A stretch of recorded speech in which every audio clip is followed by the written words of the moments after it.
Quel est le chemin le plus court pour retrouver ta joie intérieure? Je me suis tout souvent demandé comment faire pour accéder à la joie, la spontanéité et la gaieté. Et en me le demandant, dans ma tête, j'ai trouvé plusieurs réponses. Complexes, ambiguës, et qui ne marchent malheureusement pas à tous les coups. Dans les livres, j'ai trouvé une certaine joie de vivre, en lisant les aventures d'héroïnes qui transforment leur vie, dès qu'elles lâchent leur ancienne vie ou qu'elles trouvent tout simplement cette solution en elles, promise à chaque page, qu'elles ne trouvent pas. Car pour faire durer une histoire, il suffit de mettre du suspense et un espèce de mystère. Cela m'a permis de croire aujourd'hui que la vie peut se compliquer à chaque instant, à chaque péripétie d'un personnage, et surtout à chaque fin de chapitre.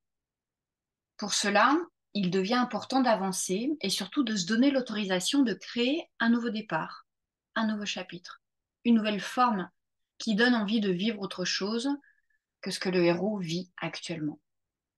Alors j'ai essayé les séminaires assez chers d'une semaine pour m'entraîner à réussir ma vie.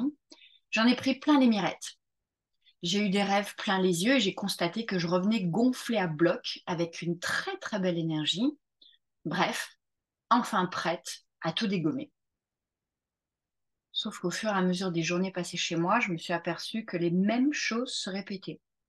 Dormir, me lever, déjeuner, préparer ma journée, avoir des idées, faire en sorte qu'elles se concrétisent, passer du temps à remplir ma to-do list, que je déteste, et parfois aller me promener, si et seulement si j'avais bien avancé sur mes sujets prédéfinis le matin même.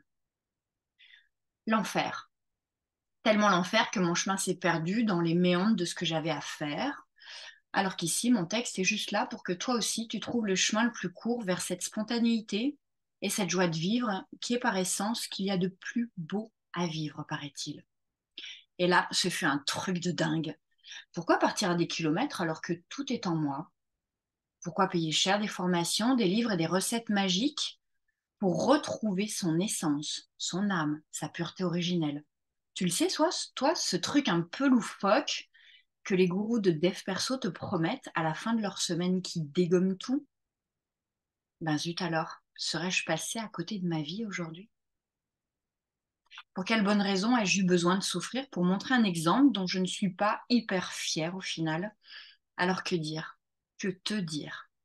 Mais revenons-en à nos moutons, veux-tu bien? Rire est important, la joie de vivre, c'est cela. Le chemin le plus court est celui d'imaginer cette forme ovale qui se dessine sur tes lèvres à chaque fois que tu désires sourire. Regarde en toi. Place un soleil dans ton cœur. Prends le temps, s'il te plaît, d'installer un soleil dans ton cœur. Et souviens-toi du rire d'un enfant qui se marre, car il est chatouilleux tout simplement. Il rigole, il respire. Et il respire tout simplement le parfum de sa fleur préférée et il sourit à la vie dès l'instant où il y pense. C'est simple, c'est doux, c'est chaleureux, c'est un cadeau.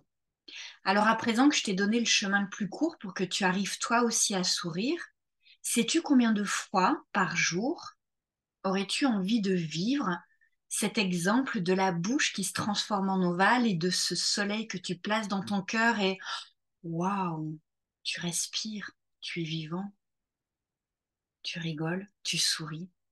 Et combien de fois par jour as-tu envie de vivre cet exemple pour te sentir encore un petit peu plus heureux?